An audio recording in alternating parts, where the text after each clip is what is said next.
For 18 seasons, we have been passive participants in the grand, painful, and often perplexing experiment of the Brown family.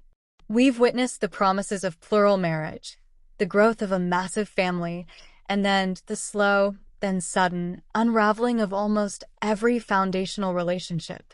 At the center of the storm, Kody Brown, the patriarch, whose persona has transformed in the public eye from a quirky, devoted father of many to a figure frequently described as angry, resentful, and bitterly clinging to control as his family empire crumbled. The diagnosis from fans, from the ex-wives, even from his own words, was clear. Kody is bitter. Kody is angry.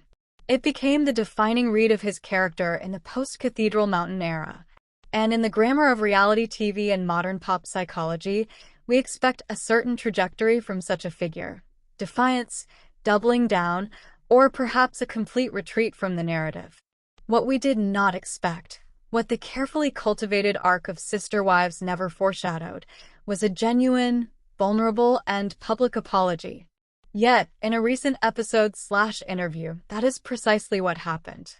Kody Brown, looking directly into the camera, devoid of his usual performative bravado, uttered words many thought they'd never hear. "I need to apologize. For being angry. For being bitter. It's poisoned things. I was wrong." But in the complex ecosystem of the Brown family, an apology is never just an apology. It's a political event. It's a financial signal. It's an emotional grenade rolled into the carefully reconstructed lives of his former partners. And no one's reaction was more anticipated or more surprisingly nuanced than Janelle Brown's. Janelle, long considered the family's pragmatic intellectual, the financial brain, the emotionally steady bedrock. The wife who left not with a fiery explosion like Christine, but with a quiet, decisive closing of a ledger. Her response to Kody's moment of contrition was not applause. It wasn't tears. It wasn't even scorn. It was something far more fascinating, a calculated, insightful, and shockingly detached analysis. She looked not like a wounded ex-partner, but like a psychologist observing a breakthrough in a difficult patient. This video is a 10,000-word excavation of that moment. We will deconstruct the apology itself, its language, its timing, its probable motivations. We will dissect Janelle's reaction frame by frame, unpacking the layers of meaning behind her words and her unmistakable body language. We will journey back through the archives of their unique relationship, a bond built as much on business plans and property deeds as on romance. We will examine the poisonous anger he references. Who was it really for? Was it for his lost family, or for his wounded ego? Where does Robyn, the surviving wife, stand in this new landscape? And finally, we ask the biggest question: is this apology a turning point, or merely the latest, most sophisticated act in a long-running drama? The answers reveal not just the future of the Browns, but the painful universal truths about family, forgiveness, and the long shadow of failed relationships. Let's first isolate and examine the specimen itself, Kody Brown's apology. It did not occur in the heat of an argument. It was a prepared, solo talking head segment, meaning he had time to consider his words. The setting is significant. I've been doing a lot of reflecting, a lot of painful reflecting. And I have to own something I've been avoiding. The person I see in the mirror and the person I've been presenting to my family has been consumed by anger. A deep, rotting bitterness. I blamed everyone else. Christine for leaving, Janelle for betraying our business partnership, the kids for not obeying. I painted myself as the wronged party. But that anger, it's a toxin. It poisoned my relationships with my children.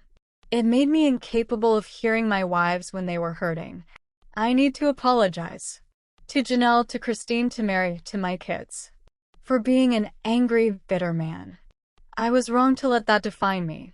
I don't know if I can fix what's broken, but I can't move forward without admitting that. This is, on a textual level, a remarkably good apology.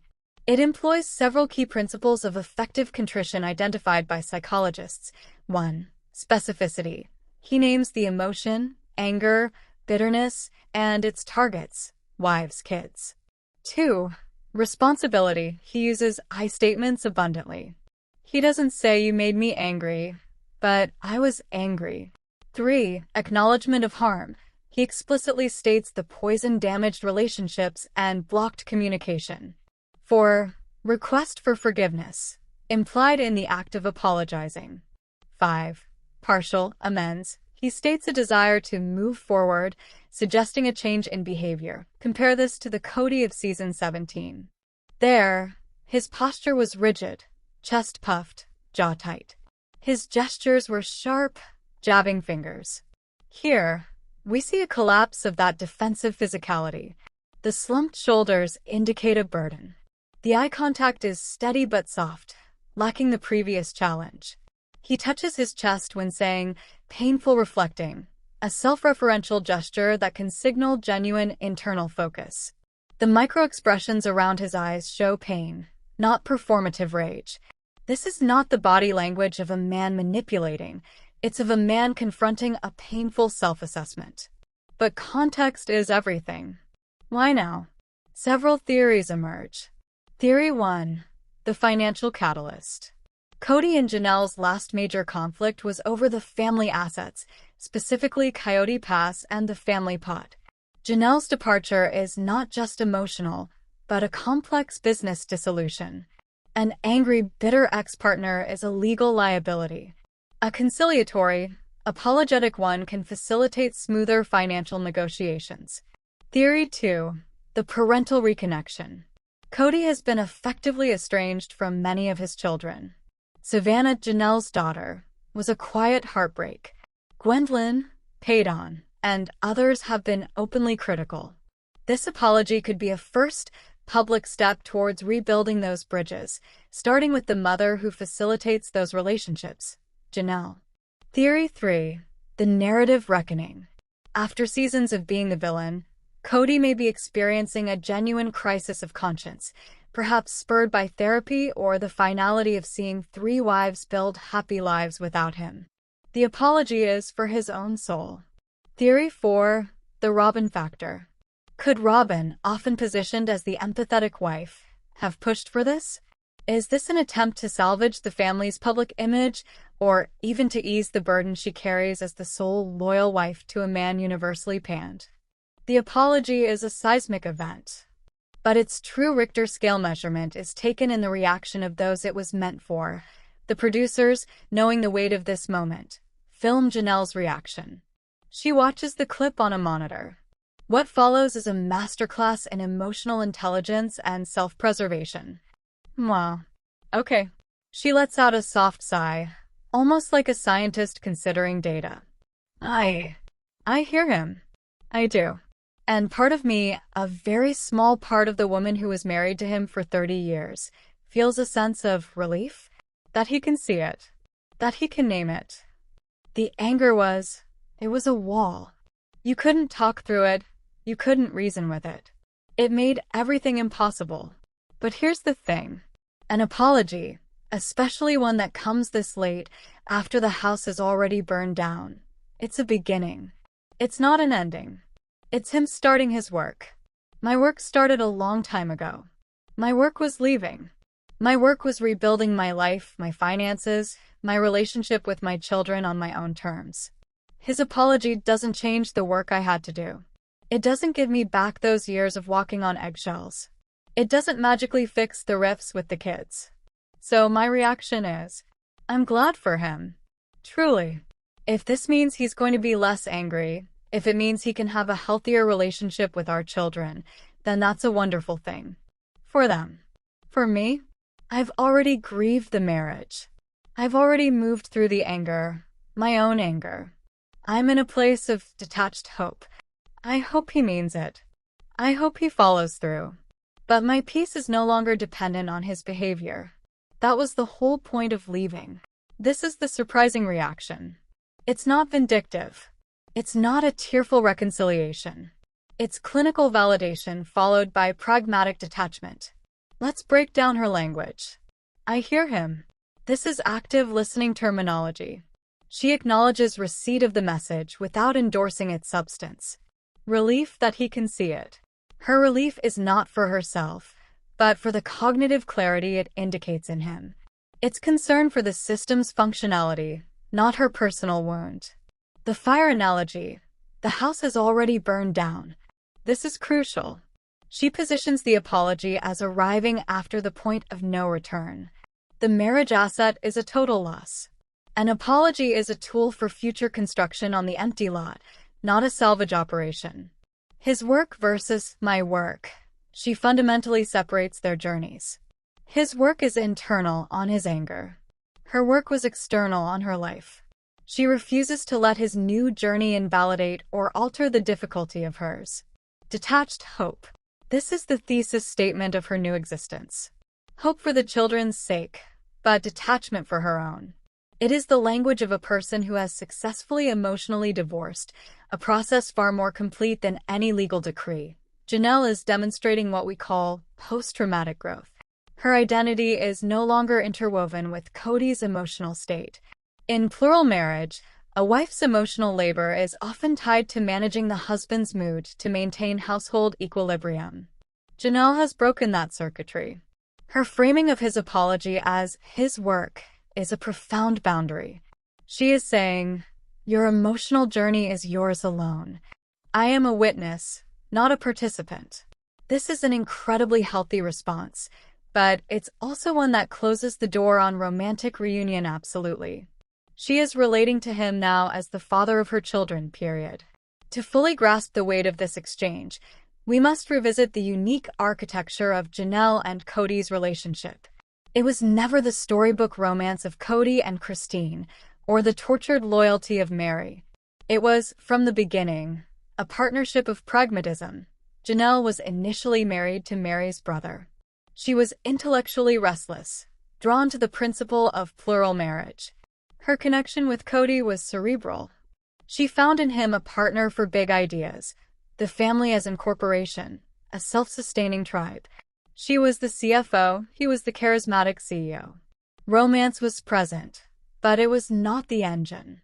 The engine was growth, both familial and financial. In the cul-de-sac, Janelle thrived. Her home ran efficiently. She enjoyed the independence of a separate home while contributing to the collective. Her relationship with Kody was often shown at its best during strategic planning sessions, buying homes, discussing budgets. They were co-pilots navigating the family's secular success. Conflict arose not from jealousy, but from disagreements over management, like her desire to pursue a career in real estate. This is where the anger Kody apologizes for took root. Janelle saw Coyote Pass as the ultimate culmination of their business plan, a shared family asset, a legacy. Kody's vision became opaque, intertwined with Robyn's desires. Janelle's pragmatic proposals were met not with logical counterarguments, but with emotional resistance and that simmering anger. The COVID-19 rules were the ultimate managerial conflict. Janelle saw illogical dictates. Kody saw disloyalty. Her famous "What does the nanny do?" line was less a jab at Robyn and more a CFO questioning an unjustified budget item. Janelle's final act was pure pragmatism. Buying the RV wasn't a midlife crisis. It was a tactical move to force development on her property, to secure her asset. When Kody blocked that, using the family pot as leverage, the core contract of their relationship was broken. The CEO was sabotaging the CFO's equity in the company. Her leaving was the resignation of a partner who realized the other was no longer acting in the interest of the joint venture. The anger she faced then, the coldness, the financial strong-arming, was the bitter fruit of their partnership's collapse. This history explains her reaction. She didn't experience the divorce as the shattering of a great romance, but as the hostile takeover of a family business. His apology isn't for breaking her heart, but for being a bad, angry business partner who corrupted the venture they built together. Kody's anger and bitterness cannot be understood through a monogamous lens. In a patriarchal plural family, the husband's emotional state is the weather system for the entire community. His anger is never private. It's a systemic event. The source of the anger, was it truly about the loss of love, or was it about the loss of structure and authority? For Kody, The family was a hierarchy with him at the pinnacle. Christine's leaving wasn't just a personal rejection. It was a secession. Janelle's financial pushback wasn't just an argument. It was insubordination. The kid's disobedience wasn't just rebellion. It was a collapse of the chain of command. His anger, therefore, reads less as heartbreak and more as the rage of a deposed king watching his kingdom choose democracy. The bitterness is the taste of irrelevance. The apology as systemic shock. In this same system, an apology from the patriarch is equally revolutionary. It is a deconstruction of his own divine right. By admitting he was wrong and poisonous, he is voluntarily stepping down from the theological and emotional pedestal the family structure placed him on. This is why Janelle's reaction is detached hope. If he truly relinquishes that angry, authoritarian stance, the entire dynamic with his children can change. He is, in effect, apologizing for the toxicity of the structure he embodied. The wives' spectrum of response. We can predict a spectrum among the ex-wives. Christine, who left first and named the dysfunction, will likely see the apology as vindication but be even more detached than Janelle. Her new life is too full, too happy. Mary, who clung to the empty structure the longest, might feel a complex mix of validation and fresh grief. Why couldn't this humility have come when she was still there, hoping? Janelle occupies the middle ground. The last to leave, the most financially entangled, and the one whose relationship was most defined by the system's functionality. Her pragmatic validation is the perfect mirror to his systemic apology. No analysis is complete without considering Robyn Brown, the remaining wife. How does this apology land in her home? Scenario A. Robyn as the catalyst. Perhaps she has been urging Kody toward this for her own peace. Living with an angry, bitter man, even as the favored wife, is draining. Watching him estranged from his children is painful for her, as she often claims to desire the whole family. Her narrative has been, "I wanted the family, not just the man." This apology could be her project coming to fruition, an attempt to rehabilitate him so her dream of a reconciled plural family on her terms can exist. Scenario B. Robyn as the threatened. An apology that reaches out to ex-wives, especially the respected Janelle, could be perceived as a threat. If Kody reconnects with Janelle on a civil, co-parenting level, where does that leave Robyn's position as the sole advisor and ally? If his anger was a weapon that, however ugly, prioritized her household, its dissolution removes a wall between him and his past. Scenario C. Robyn as the skeptic. She, more than anyone, has seen Kody's private rage and bitterness. Her reaction to his public apology might be the most knowing and the most weary. She might think, "I'm glad you're saying it, but will you live it?" Her tears and reaction clips might now be of exhaustion rather than performance. Janelle's detached hope likely extends to Robyn as well. She hopes Robyn benefits from a less angry partner for the sake of Robyn's own children. But the detachment means Janelle is no longer invested in the drama of Robyn and Kody's marriage. It's their own work now. The public square has erupted. The reaction splits into clear factions. Team validation. Finally. He's been in therapy. This is what growth looks like. Give him credit. This group sees it as a necessary first step for any future healing with his children. This is the largest faction. Echoing Janelle, comments say, "Good for him, but too late for the marriages." I'm glad he said it, but the proof is in his actions with his kids. Janelle's reaction was perfect. She's free. They focus on the house is burned down metaphor. Team cynical. This is a PR stunt for the show/legal proceedings. He's just trying to get back in the kids' good graces for the spin-off. Where was this when Mary was crying for a decade? This group views every action as calculated. The cultural narrative. Beyond fandom, this moment feeds into a broader cultural conversation about late-stage apologies in broken families. It raises questions. When is an apology too late? Does an apology obligate forgiveness? Can an apology be for someone if its primary benefit is to the apologizer's peace? Janelle's response provides a template for many. You can acknowledge an apology without letting it rewrite your past or dictate your future. This moment opens new chapters. but mysteries remain. The financial fallout. Will this apology soften the negotiations over Coyote Pass and asset division? Will Janelle's detachment allow for a cleaner business split? The children's verdict. How will Gabe, Garrison, Savannah, and others receive this? Will they view it as a genuine opening, or as more words from an unreliable father? Janelle's neutral stance may give them space to form their own judgments. The show's future. Does this pivot the show from the collapse to the reconciliation? Or is it merely a coda to the main story? Can it sustain a narrative about co-parenting and personal growth? Kody's follow-through. Is this a one-time confession, or the start of sustained change? Will his interactions with Janelle at future family events, graduations, weddings, be different? Predictions. Janelle and Kody will achieve a functional, distant, business-like co-parenting relationship. They will eventually settle the property issue. They will be cordial at children's events. But the romantic and partnership chapter is closed forever, sealed by Janelle's detached peace.